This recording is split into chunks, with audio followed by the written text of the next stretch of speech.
Hamilton receives Ferrari lifeline after key 2026 car change. Oscar has been urged to leave McLaren next season. And all the latest F1 news, do consider subbing to the channel. Picture this. Oscar Piastri was leading the Formula One championship by 34 points just a few months ago. Today, he's trailing by 24 points and hasn't seen a podium in 5 straight races. Now, one of the most respected voices in Formula One is saying something that might shock you: Piastri should leave McLaren. But here's the twist. The reason why might change everything you think you know about championship psychology. Welcome back to the channel where we dive deep into the drama, decisions, and dynamics that shape Formula One. Today we're exploring a bombshell opinion from Günther Steiner that has the F1 world buzzing. By the end of this video, you'll understand why sometimes the best move for a championship contender is to walk away from their current team, and what this means for the future of one of racing's brightest young stars. The story begins with what seemed like a fairy-tale championship run. When Formula One returned from its summer break in 2025, Oscar Piastri appeared unstoppable. His victory at the Dutch Grand Prix, combined with teammate Lando Norris suffering a devastating late-race retirement, catapulted the young Australian into a commanding 34-point championship lead. The paddock was buzzing with talk of Piastri's ice-cool composure and natural speed finally translating into title glory. But Formula One has a cruel way of humbling even the most promising talents. What followed was a nightmare stretch that would test any driver's mental fortitude. 5 consecutive races without a podium finish. 5 races watching his championship lead evaporate as Norris found his rhythm and began clawing back points with surgical precision. The mathematics of championship battles are unforgiving, and suddenly Piastri found himself 24 points behind with just 3 rounds remaining. This is where Günther Steiner enters our story. The former Haas team principal and ex-Red Bull technical operations director has never been one to mince words, and his recent comments on the Red Flags podcast have sent shockwaves through the Formula One community. When presented with the statement that Piastri should leave McLaren when his contract expires, Steiner's response was immediate and decisive: gas. But Steiner's reasoning goes deeper than simple performance metrics. He believes that change can be beneficial for young drivers, especially those who have the talent to secure seats with any top team. According to Steiner, Piastri possesses the skill set to adapt to new environments and could benefit from a fresh perspective. The key phrase here is adaptation, something Steiner believes Piastri's youth works in his favor. The psychological element of Steiner's argument becomes even more intriguing when we consider his additional prediction. When asked whether Max Verstappen will finish ahead of Piastri in the championship standings, Steiner again responded with conviction.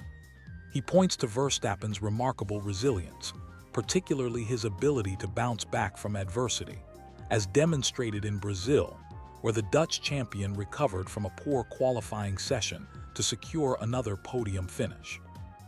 This brings us to the heart of Steiner's concerns about Piastri's mental state. The phrase, "destroyed mentally," might sound harsh, but it reflects a harsh reality of championship pressure that many drivers face. Steiner suggests that if Piastri continues his current trajectory, it could fundamentally alter his psychological approach to racing. The confidence that once seemed unshakable might be permanently damaged. Here's where the story takes an interesting turn. Despite his current struggles, there's no evidence that Piastri has lost motivation or become disillusioned with McLaren. His work ethic remains exemplary, and his commitment to improvement is evident to anyone watching closely. Yet Steiner believes that sometimes the best medicine for a struggling driver is a complete change of scenery. The contract situation adds another layer of complexity to this narrative. Piastri is locked into McLaren until at least the end of 2028, meaning any potential move would require either extraordinary circumstances or patient planning. But Steiner's advice comes with a crucial caveat. If Piastri fails to rebound strongly in 2026, he should seriously consider an earlier exit strategy. This recommendation isn't born from a lack of respect for Piastri's abilities. Quite the opposite, actually. Steiner maintains his high opinion of the Australian's talent, stating that he could secure a competitive drive with any top team. It's precisely because he rates Piastri so highly that he believes a strategic team change could reignite his championship ambitions. The timing element of this advice cannot be understated. We're talking about a driver who is only in his third Formula One season, compared to Norris's 7 years of experience. The learning curve for handling championship pressure is steep, and not every talented driver navigates it successfully on their first attempt. History is littered with examples of drivers who needed multiple opportunities to finally break through. But there's another perspective worth considering here. Some argue that it's premature to discuss Piastri's McLaren future based on a challenging few months. Formula One's ultra-competitive nature means that even the slightest loss of confidence or connection with the car can be exploited by rivals. The margin for error is razor-thin when you're competing against drivers like Norris, Verstappen, and the rest of the grid's elite. The "you're only as good as your last race" mentality runs deep in Formula One culture. One strong performance in the remaining rounds could completely shift the narrative surrounding Piastri's season. A victory in Las Vegas or a significant points haul could transform this rough patch from a concerning trend into merely a temporary setback in what could still become a championship-winning campaign. Consider also that Piastri's struggles haven't occurred in a vacuum. His penalty in Brazil, for instance, cost him what would likely have been a second-place finish. These marginal losses accumulate over time, but they don't necessarily indicate fundamental problems with his driving or mental approach. The comparison to historical precedents offers some comfort for Piastri supporters. Nico Rosberg endured defeats to Lewis Hamilton in multiple seasons before finally breaking through to claim the 2016 championship. The path to Formula One glory rarely follows a straight line, and temporary setbacks often precede eventual triumph. Steiner's ultimate message centers on the importance of regrouping and returning stronger. If Piastri can use the winter break to reset mentally and technically, he could emerge in 2026 as a more complete driver. However, if the struggles continue, Steiner believes a team change might be the catalyst needed to unlock Piastri's full potential. The broader implications of this situation extend beyond one driver's career trajectory. It highlights the immense psychological demands of championship battles and the fine line between confidence and doubt that separates champions from talented drivers who never quite reach the pinnacle. What makes this story particularly compelling is how it challenges conventional wisdom about team loyalty and career development. Sometimes the best thing for both driver and team is recognition that a change might benefit everyone involved. So what should Piastri do? The answer might depend on how he responds to this adversity and whether he can rediscover the form that made him a championship contender in the first place. The next few races will reveal whether this rough patch represents a temporary stumble or a more fundamental challenge that requires drastic action. What do you think? Should Piastri consider Steiner's advice, or is this just the natural growing pains of a future champion? Let me know in the comments below, and don't forget to subscribe for more Formula One analysis and insights. Here's the complete breaking news from Formula One that nobody saw coming. Ferrari President John Elkann just delivered some of the harshest words ever spoken to a 7-time world champion, telling Lewis Hamilton and Charles Leclerc to focus on driving and talk less after their double retirement in Brazil. But here's the twist that's about to change everything for next season. What happened at Interlagos wasn't just another disappointing weekend for Ferrari. It was the moment that exposed the real problem behind Hamilton's first season with the prancing horse, and why one former Formula One champion believes this could actually be the catalyst that makes Lewis absolutely unstoppable in 2025. The bombshell statement from Elkann came right after Ferrari clinched the World Endurance Championship title.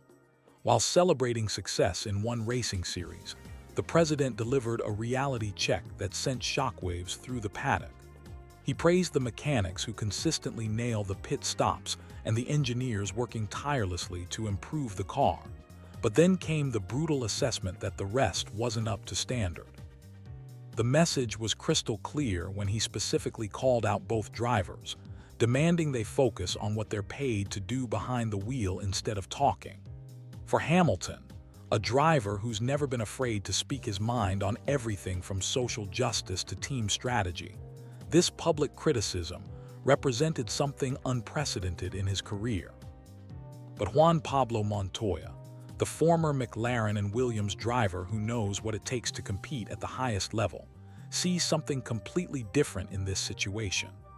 While others are viewing Elkann's comments as a devastating blow to Hamilton's confidence, Montoya believes this could be exactly what ignites the fire that's been missing from Lewis's performances this season. Think about Hamilton's current situation for a moment.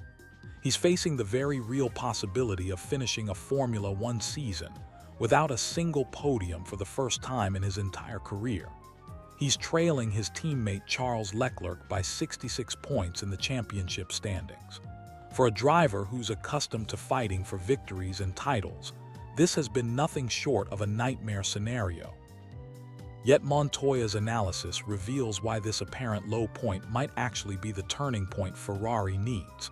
According to the Colombian racing veteran, Hamilton has a massive point to prove and absolutely will not accept defeat lying down. The frustration we're seeing from Lewis isn't the frustration of a driver who's lost his edge. It's the frustration of a champion who believes he's putting more effort into making things work than the team is matching. Here's where the psychology becomes fascinating. Montoya suggests that Hamilton feels like he's giving everything to try and restore Ferrari to championship-winning form, but the energy and commitment from the team's side isn't reaching the same level. This imbalance is creating the tension we're witnessing, but it's also creating the conditions for something explosive to happen next season. The key insight from Montoya is that Hamilton will either win the championship or exhaust every possible effort trying. This isn't a driver who's planning to fade quietly into retirement. His legacy means everything to him, and he absolutely will not allow his career to end with the narrative that he couldn't deliver for Ferrari. But there's a crucial element that Ferrari must understand if they want to unlock the Hamilton we remember from his Mercedes championship years. It's not enough to tell him to drive faster or complain less. The team needs to provide him with the tools and support that match his level of commitment and expertise. Montoya makes a compelling point about listening to Hamilton's feedback on car development. This is a driver with more experience than almost anyone on the current grid, someone who's worked with multiple championship-winning teams and understands what it takes to build a car capable of fighting for titles. The faster Ferrari's engineers take his input seriously and implement the changes he's suggesting, the better positioned they'll be for long-term success. The timing of Elkann's comments is particularly interesting when you consider what's coming next season. Formula One is approaching a period of stability in the regulations, which means teams that get their development direction right will have a significant advantage. Hamilton's experience in understanding how to extract performance from these current-generation cars could be invaluable if Ferrari chooses to embrace it rather than dismiss it. Hamilton's response to the controversy has been telling. Rather than engaging in a public war of words or expressing frustration through media interviews, he took to social media with a simple but powerful message. He backed his team, backed himself, and made it clear that giving up isn't part of his vocabulary. The reference to Brazil was particularly meaningful, as that's where the double retirement happened and where Elkann's criticism originated. This response actually reinforces Montoya's prediction about what's coming next season. When a driver of Hamilton's caliber feels backed into a corner, when his legacy is being questioned, when people start suggesting he might be past his prime, that's when the most dangerous version of Lewis Hamilton emerges. Consider what happened throughout his career when he faced similar adversity. The difficult years at McLaren before his Mercedes move, the challenging seasons when the Mercedes wasn't the dominant car, the periods when critics questioned whether he still had the hunger for competition. In every case, Hamilton responded by raising his performance level and proving the doubters wrong. The psychological dynamics at Ferrari are setting up perfectly for this kind of response. Hamilton knows he has limited time left in Formula One, and he knows that his reputation as one of the greatest drivers in history depends partly on his ability to succeed with Ferrari. The pressure is immense, but pressure has always brought out the best in Lewis Hamilton. Ferrari's challenge now is recognizing that their harsh words need to be backed up with equally strong action on the technical side. If they can provide Hamilton with a car that's capable of fighting at the front, Montoya's prediction about him becoming unstoppable starts to look very realistic. The motivation is clearly there, the experience is undeniable, and the hunger to prove everyone wrong is burning brighter than ever. What makes this situation so compelling is that both sides need each other desperately. Ferrari needs Hamilton's expertise and championship pedigree to end their title drought. Hamilton needs Ferrari's resources and racing heritage to add to his legacy. The current tension might actually be the catalyst that forces both parties to elevate their commitment to the shared goal. The next few months leading up to the new season will be crucial in determining whether this relationship can reach its full potential, or whether the friction will continue to hold both parties back from achieving their ultimate objectives in Formula One. The Formula One world is buzzing with drama as Red Bull Racing faces one of their most complex driver decisions in recent memory. Behind the scenes, a fascinating power struggle is unfolding that could reshape the entire Red Bull driver lineup for next season. What started as a simple driver evaluation has evolved into a political chess match that reveals the intricate dynamics within one of motorsport's most successful organizations. Picture this scenario. You have three talented drivers competing for what appears to be just two available seats.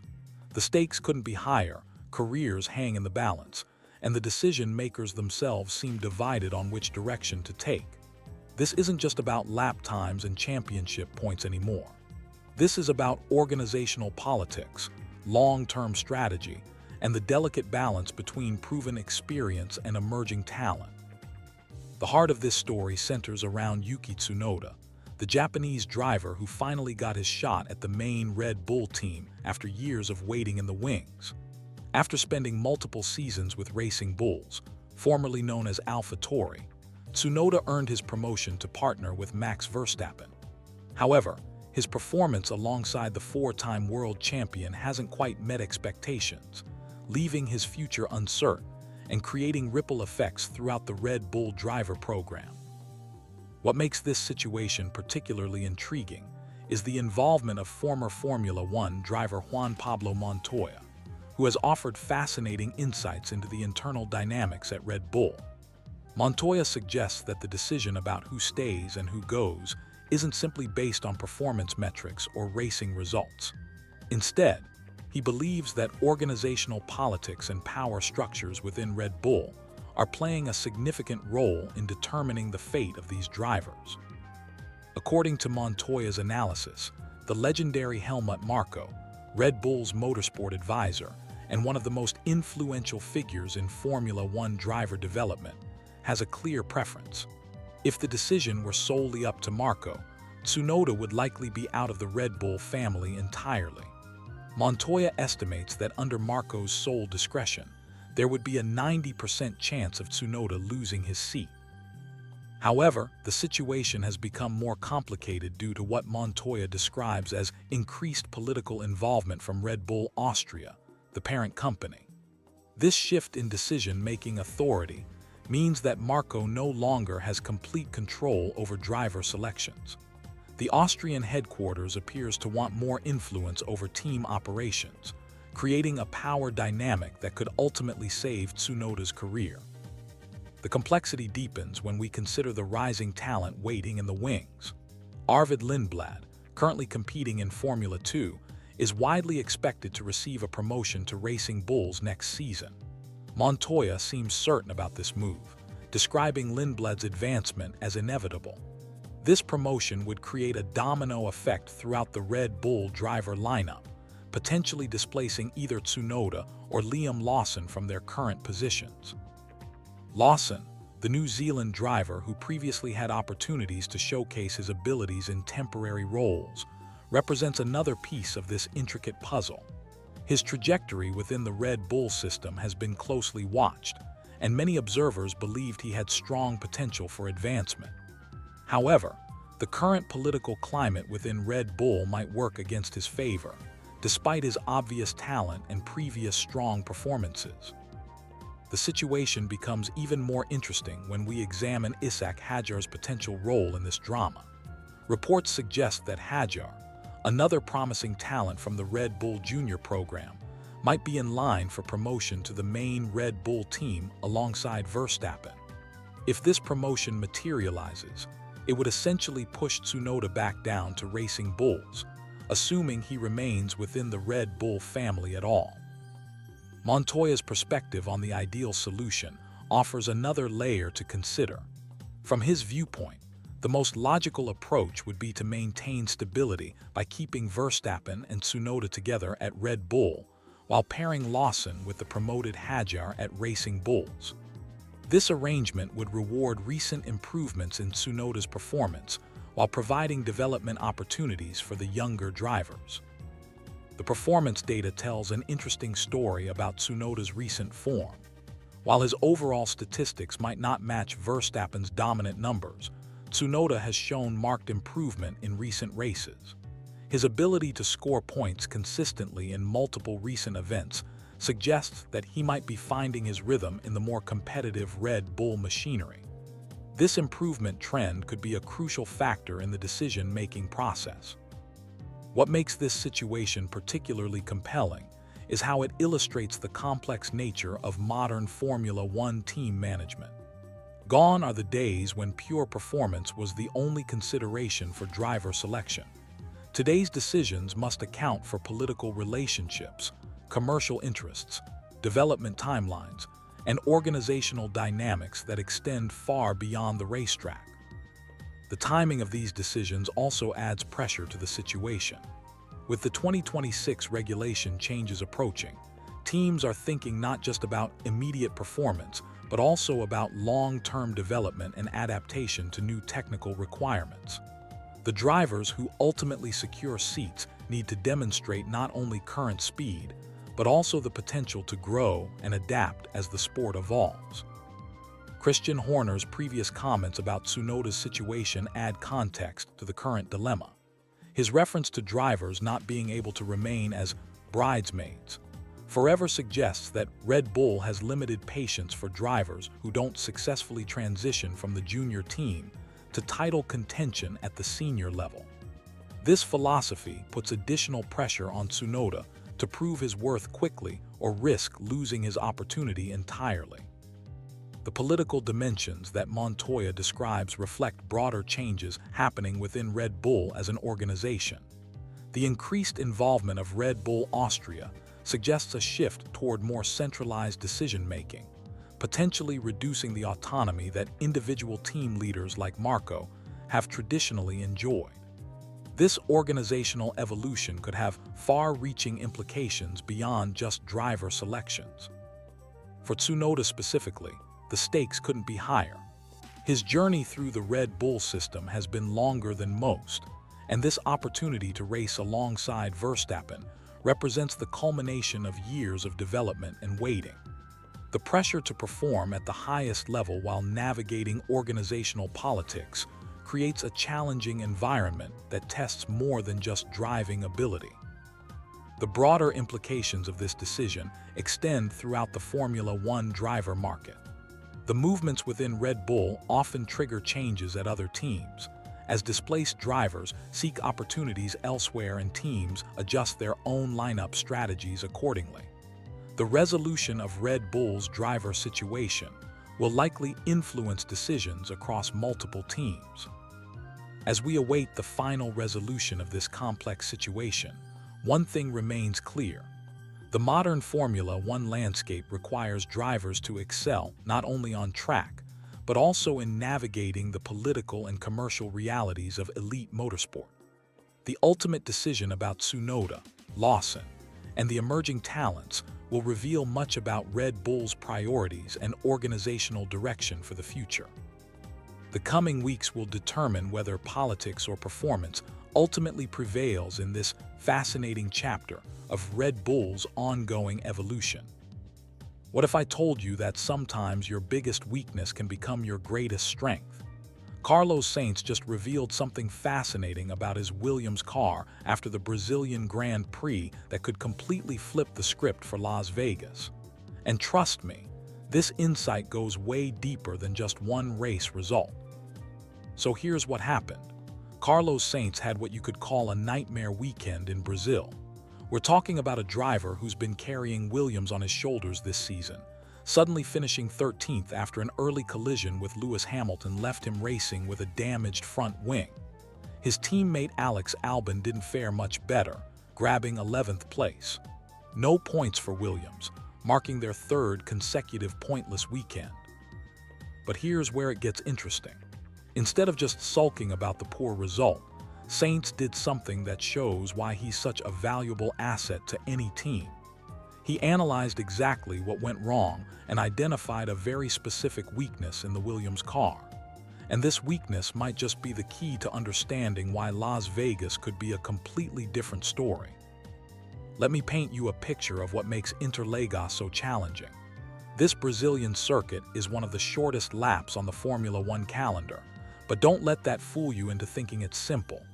The track features these long, sweeping high-speed sections mixed with medium-speed corners, particularly through the middle sector. It's in these medium-speed, long corners where Sainz found his Williams struggling. Now, Sainz didn't just identify the problem and move on. He made a crucial observation that could change everything for the upcoming Las Vegas Grand Prix. He pointed out that Vegas presents a completely opposite challenge to Brazil. Where Interlagos punishes cars that struggle in medium-speed corners, Las Vegas rewards different strengths entirely. The Las Vegas Strip Circuit is fundamentally different from almost any other track on the Formula One calendar. Instead of flowing medium-speed corners, Vegas is all about heavy braking zones and slow-speed cornering. It's a street circuit that demands different qualities from both car and driver.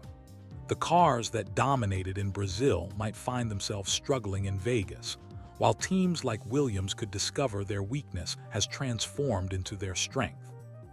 This is actually a perfect example of how Formula One works in fascinating ways. The sport travels to 24 different venues throughout the season, each presenting unique challenges. What makes a car fast at Monza might make it slow at Monaco. What works at Silverstone might fail miserably at Singapore. It's this variety that makes the championship so unpredictable and exciting. But let's be honest about Williams' track record in Vegas. This isn't exactly their strongest venue historically. When the Las Vegas Grand Prix debuted, Alex Albon managed 12th place as their best result. Last year, Franco Colapinto was the only Williams driver to actually finish the race, coming home in 14th after a qualifying session where he heavily damaged his car against the barriers. However, context matters here. Williams has undergone a complete transformation this season. We're looking at a team that finished last season with just 17 points, sitting 9th in the Constructors' Championship. This year, they've already accumulated 111 points and currently hold 5th place in the standings. That's not just improvement, that's a complete renaissance. The transformation goes beyond just the points tally. Carlos Sainz delivered Williams their first podium since George Russell's 3rd place in the rain-affected Belgian Grand Prix back in 2021. That's nearly 3 years without a podium, and suddenly they're back on the top step. It shows just how much this team has evolved. Behind the scenes, the Williams story becomes even more compelling. Team principal James Vowles has been brutally honest about the massive rebuilding project happening within the organization. Doralton Capital, the company that owns Williams, has been investing heavily in the team's future. We're talking about serious money here. They injected £550 million last year alone, part of a total £1.5 billion investment since acquiring the team in 2020. These numbers aren't just impressive, they're transformative. Williams now has an estimated value of $2.1 billion according to Sportico. But here's the kicker. If they continue their march toward the front of the grid, that valuation could skyrocket. McLaren recently got valued at $5 billion, while Mercedes sits at $6 billion. That shows the incredible growth potential for Williams if they can maintain their upward trajectory. The Atlassian sponsorship deal for 2025 represents the largest sponsorship agreement in Williams' history. This isn't just about money, it's about belief. Major sponsors don't commit to struggling teams. They invest in organizations they believe have genuine potential for success. But let's get back to what Sainz's insight really means for Las Vegas. His ability to identify that Williams struggles specifically in long, medium-speed corners, while recognizing that Vegas eliminates most of these challenges, shows sophisticated technical understanding. This isn't just a driver hopping for better luck. It's strategic analysis that could guide setup and development decisions. Formula One is ultimately about adaptation. The teams that succeed are those that can quickly understand their car's strengths and weaknesses, then maximize performance at tracks that suit their package while minimizing damage at venues that don't. Sainz's comments suggest Williams is developing this crucial capability. The psychological aspect matters too. Sainz isn't making excuses for Brazil. He's setting realistic expectations while maintaining optimism for upcoming races. That kind of mature leadership from your lead driver can transform a team's entire approach to competition. Looking ahead to Vegas, the circuit characteristics really do favor different qualities. The long straights reward cars with good straight-line speed and efficient aerodynamics. The heavy braking zones demand strong brake performance and good stability under deceleration. The slow-speed corners require mechanical grip and good traction out of turns. These requirements play to different strengths than the flowing medium-speed corners that exposed Williams' weaknesses in Brazil. If Sainz is correct in his assessment, we could see a completely different performance level from Williams in Las Vegas. The broader implication here is about how modern Formula One teams must approach each race weekend. Gone are the days when one car setup could work everywhere. Today's successful teams excel at quickly adapting their approach based on circuit characteristics and their car's specific strengths and weaknesses. Sainz's comments also reveal something important about Williams' development philosophy. They're not trying to build a car that's decent everywhere. They're identifying their strengths and trying to maximize performance at tracks that suit their package while working to address fundamental weaknesses for future seasons. This kind of honest self-assessment, combined with strategic thinking about upcoming challenges, suggests Williams has developed the kind of technical and operational maturity that separates genuine contenders from also-rans in Formula One. Whether Sainz's optimism proves justified in Las Vegas remains to be seen, but his analytical approach gives Williams the best possible chance of success. The Red Bull family is about to experience one of its most dramatic shakeups in recent memory, and the politics brewing behind closed doors could determine whether Formula One careers live or die. Right now, as we speak, there's a three-way battle happening that's got everyone from team principals to former drivers picking sides, and the outcome will reshape the entire Red Bull ecosystem for next season. Juan Pablo Montoya just dropped some serious insider knowledge that has the paddock buzzing.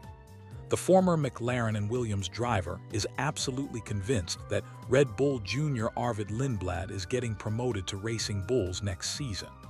But here's where it gets spicy.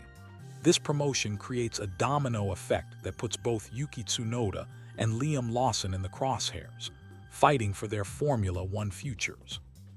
What makes this situation absolutely fascinating is that we're not just talking about driver performance here. This is pure politics, and Montoya isn't shy about calling it out. He's painting a picture of two different power structures within Red Bull, each pulling in opposite directions, and the tension between them could make or break careers.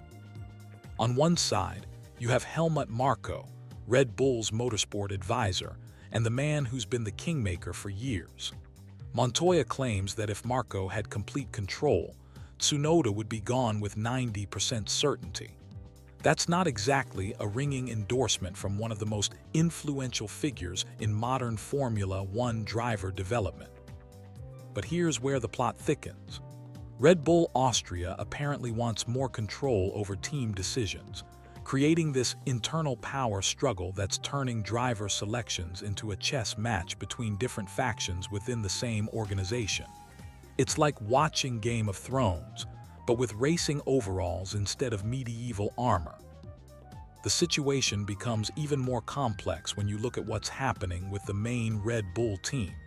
Multiple sources are suggesting that Ishak Hadjar, another Red Bull junior, is being lined up to partner Max Verstappen next season.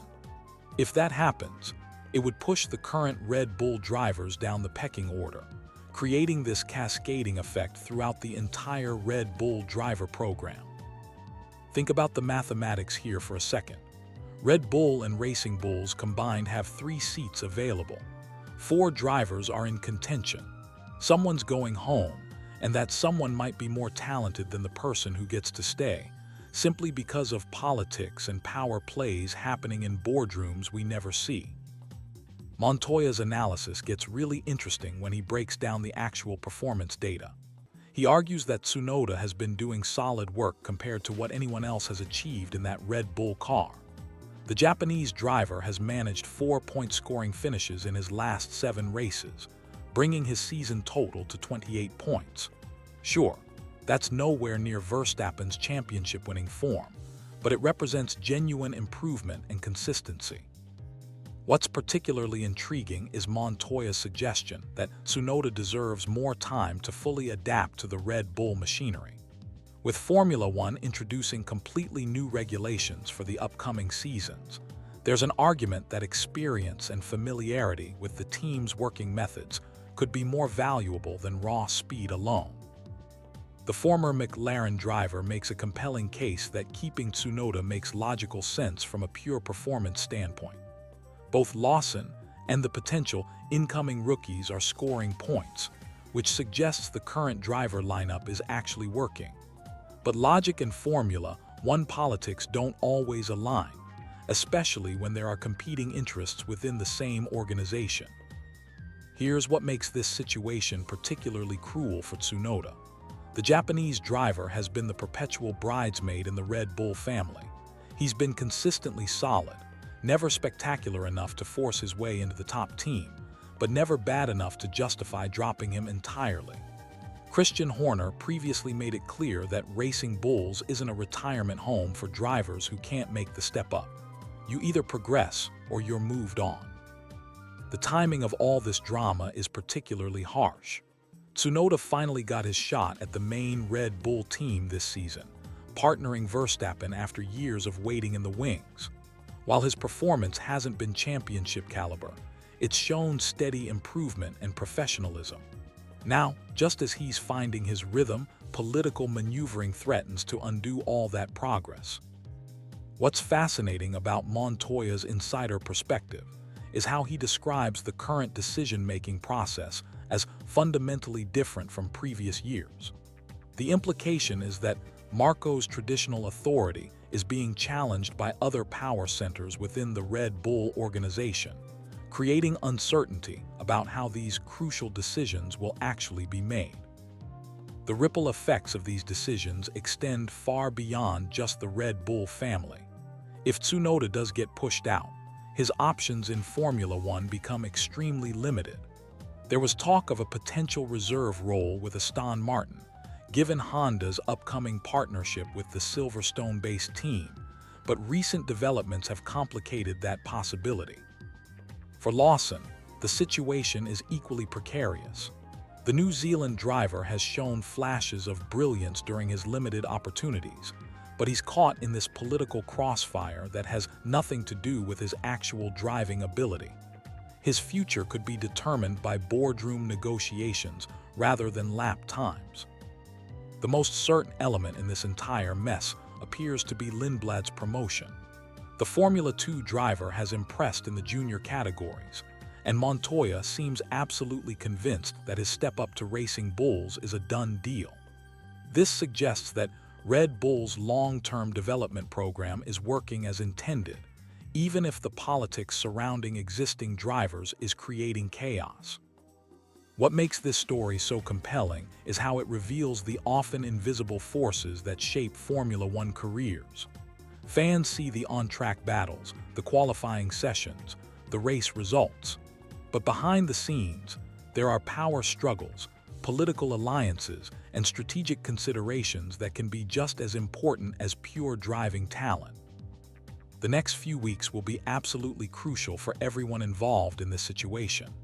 Contracts need to be signed, announcements need to be made, and careers will be decided.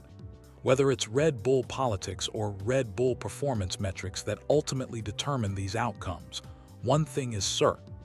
The 2026 Formula One grid is going to look very different, and the decisions being made right now will echo through the sport for years to come. What happens when a Formula One driver steps away from the sport for an entire year only to discover something shocking about himself?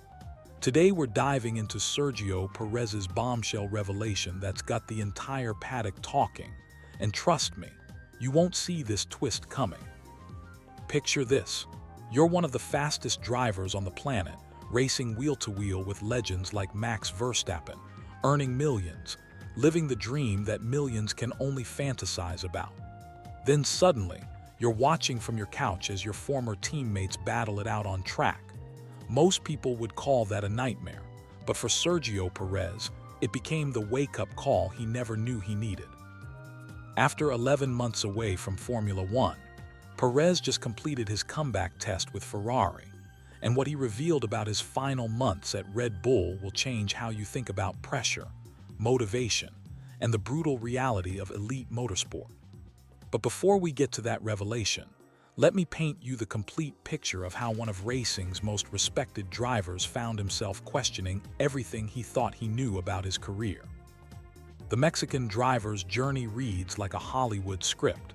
Saved by Red Bull in 2021 when Racing Point showed him the door, Perez seemed to have found his forever home. He was taking pole positions, winning Grand Prix races, and even finished second in the championship standings. The fairy tale was complete, or so it seemed. But fairy tales in Formula One have a habit of turning dark quickly. Despite his success, whispers began circulating through the paddock that Perez's days at Red Bull were numbered. These weren't just casual rumors from social media keyboard warriors. These were serious discussions among team principals and insiders who know how the sport really works. The rumors reached fever pitch during 2023. Here's where the story gets really interesting. Perez was actually competitive that season, genuinely fighting for second place in the championship, but he was living in the shadow of his teammates' unprecedented dominance. While Max Verstappen was rewriting the record books with 19 victories and 575 points, Perez managed just 2 wins and 285 points. Now, 285 points would be a career-defining season for most drivers, but in Formula One, context is everything. When you're sitting in the same car that's winning everything in sight, those numbers tell a different story. The pressure wasn't just coming from outside. It was building internally, creating a psychological burden that would eventually crack even the most mentally strong competitors. The 2024 season started with promise. Perez looked refreshed, competitive, ready to challenge his teammate more consistently. But Formula One has a way of humbling even the most confident drivers. As the months progressed, that familiar pattern emerged again.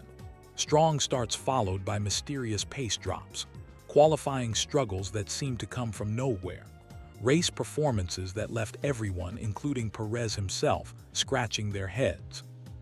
The statistics paint a brutal picture. By season's end, Perez had slumped to 8th in the championship standings. But here's the really painful part. His struggles didn't just cost him personally. Red Bull lost the Constructors' Championship, worth millions in prize money and prestige, largely due to their second driver's inability to consistently score the points they needed. When Red Bull and Perez announced their separation after Abu Dhabi, most people assumed it was just another case of a driver not meeting expectations.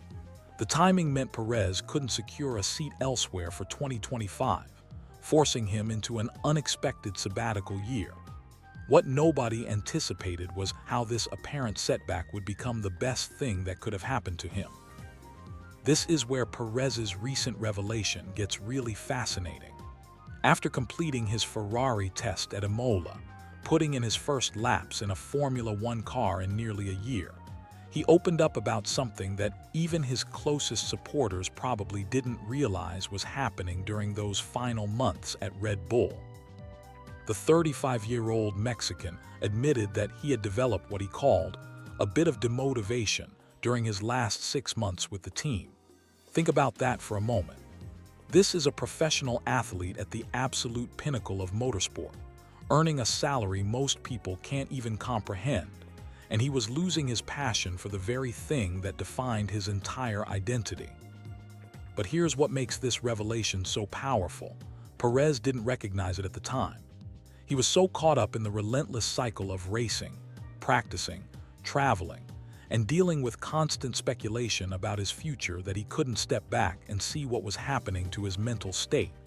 He described it as being in automatic mode, just going through the motions without really connecting with why he started racing in the first place. The forced break changed everything. During those first few months away from the sport, something unexpected happened. Instead of feeling relief or enjoying his freedom from the pressure cooker environment, Perez found himself waking up early on race weekends, following every session, talking to friends still working in the paddock. He was experiencing withdrawal symptoms from a sport he thought had been draining his motivation. This realization hit him like a lightning bolt. The sport that had been suffocating him during those difficult months at Red Bull was actually the thing he missed most when it was taken away. It's a perfect example of how sometimes you don't know what you have until it's gone, even when that thing was causing you stress and frustration. The timing of Cadillac's approach couldn't have been more perfect. Here was a brand new team, America's first entry into Formula One in decades, looking for an experienced driver to help establish their presence in the sport. For Perez, it represented something he hadn't experienced in years, a fresh start without the baggage of expectations and comparisons.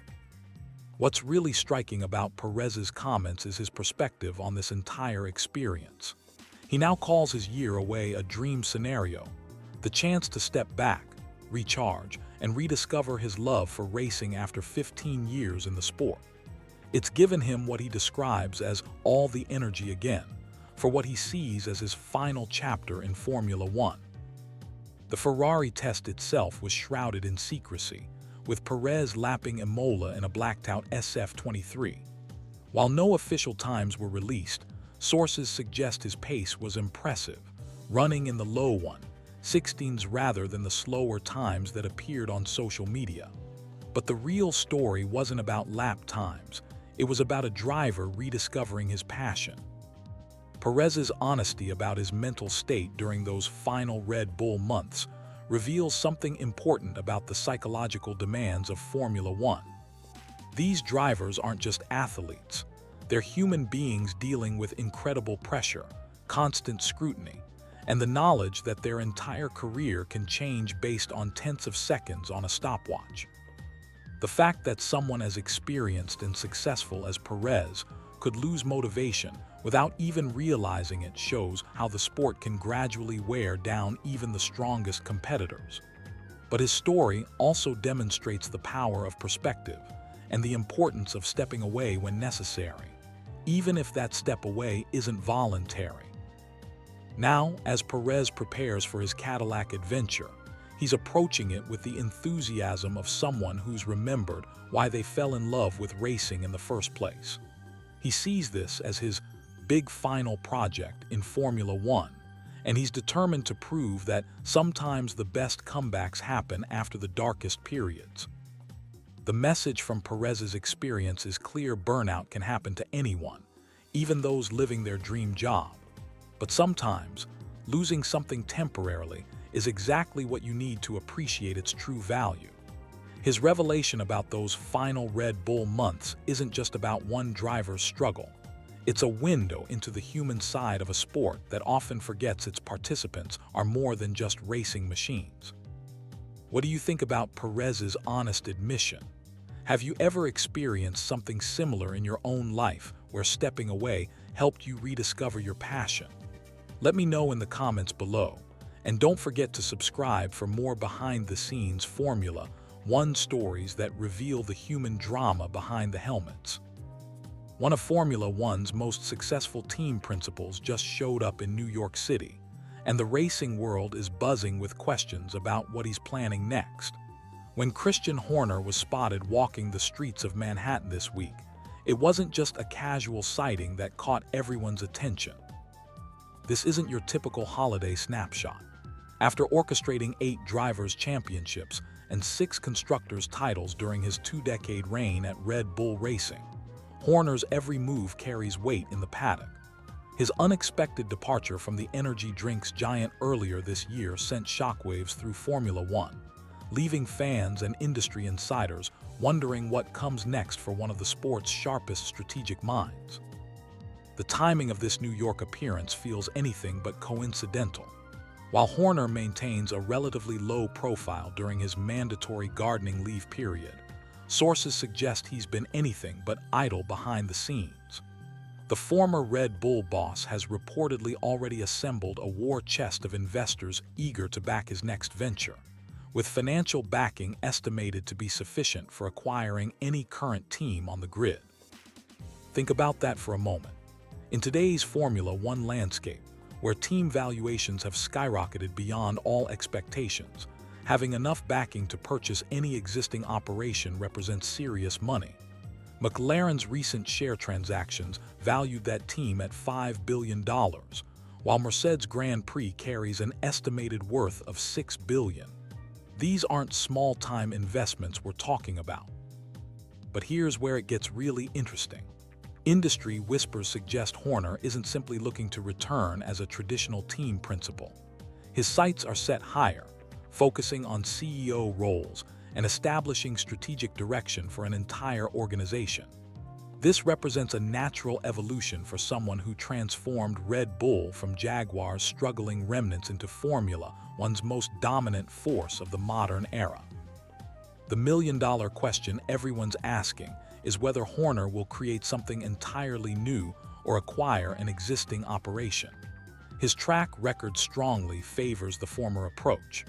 When he took over what became Red Bull Racing in 2005, he essentially built a championship-winning organization from scratch, proving his ability to establish winning culture from the ground up.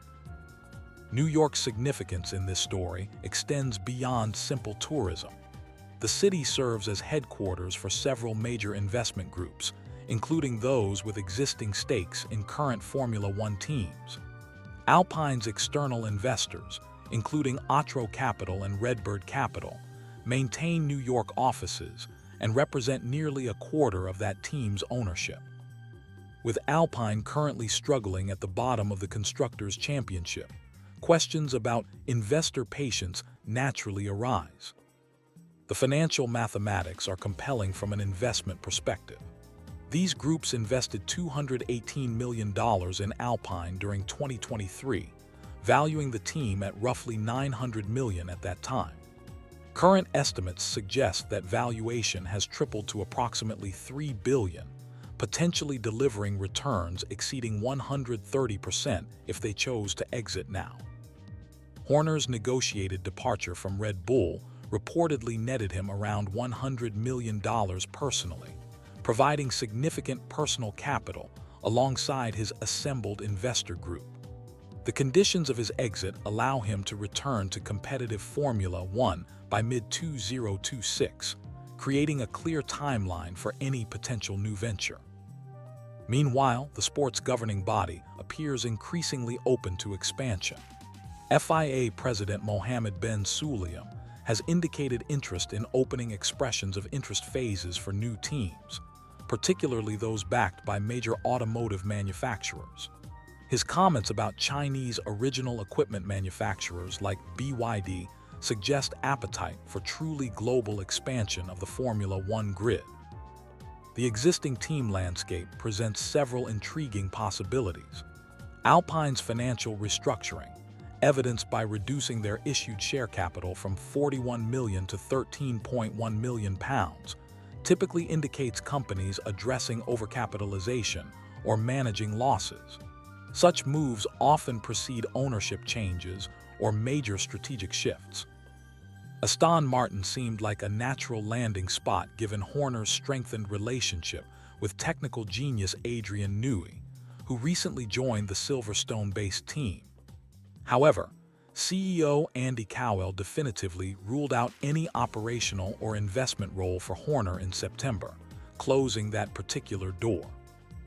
Gene Haas's American operation represents another theoretical possibility, though courtesy meetings between representatives yielded no concrete developments.